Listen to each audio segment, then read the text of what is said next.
자, 이번 시간에 살펴볼 주제는 확률의 덧셈 정리인데, 먼저 이 확률의 덧셈 정리에 대해서 간략히 내용을 좀 요약해보자면, 우리 어떤 시행을 진행한다 쳤을 때 표본 공간이란 게 있을 거 아니에요? 그 표본 공간에 부분 집합이라 할 수 있는 사건 A와 B가 있다 칩시다. 그 사건 A와 B에 대하여 이런 등식이 성립한다라는 게 확률의 덧셈 정리예요. 자, 이게 확률의 덧셈 정리입니다.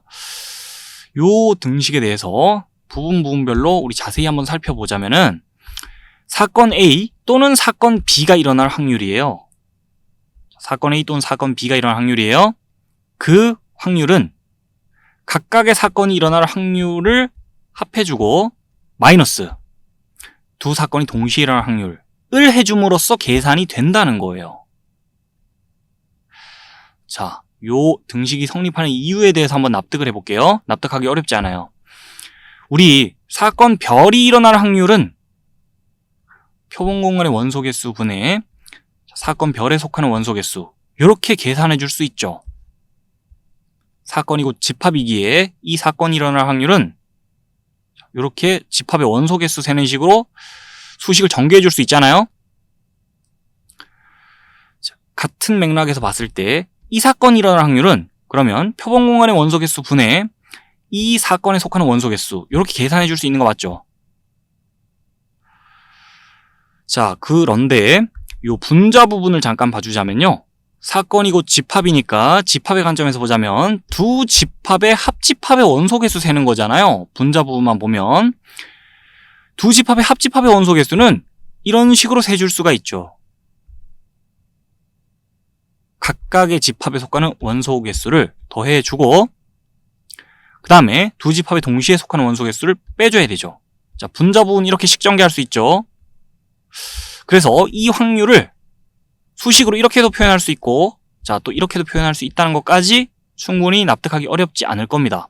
그 다음에 요 수식 보면서 이 분수식을 이렇게 갈라서 생각하자면은, 자, 이 식이 그냥 사건 A가 일어날 확률 더하기 사건 B가 일어날 확률 빼기 사건 A와 B가 동시에 일어날 확률인 거예요.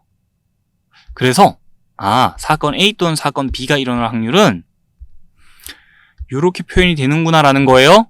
요 등식이 성립한 이유에 대해서 납득하기 어렵지 않죠? 자, 사건 A 또는 사건 B가 일어날 확률은 각 사건에 대한 확률의 합과 그 다음에 두 사건이 동시에 일어날 확률을 뺄셈을 해줌으로써 계산을 해줄 수 있다는 거예요. 그게 확률의 덧셈 정리인데, 자, 여기서 이제 우리가 추가적으로 살펴봐야 될 상황이 하나 있어요. 그 어떤 상황이냐면 이런 상황이에요.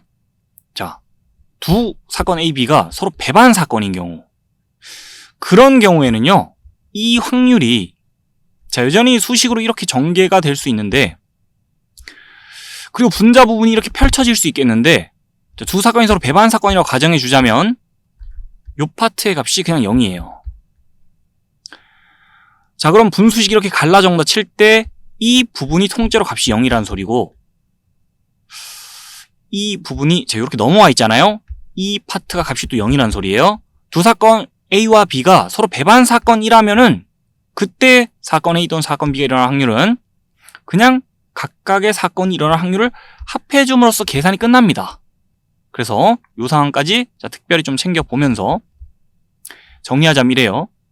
자, 사건 A 또는 사건 B가 일어날 확률은 두 사건에 대한 확률의 합까지만 해주면 안 돼요. 두 사건이 동시에 일어날 확률을 뺄셈까지 해주면서 이렇게 계산할 수 있는 거예요. 사건 A 또는 사건 B가 일어날 확률을요. 그런데 두 사건 A와 B가 서로 배반 사건이라면은 이 부분이 값이 0이니까 그냥 안 적어도 무방하다는 거예요. 그래서 각각의 사건이 일어날 확률을 더해주기만 해도 된다는 겁니다. 자, 요 특수한 상황에서는 요 내용이요. 자, 앞으로 이론 공부하면서 계속 필요할 거고 문제풀이 할 때 많이 적용해 줄 거기 때문에 잘 한번 봐둘 필요가 있는 내용이에요. 전체적으로.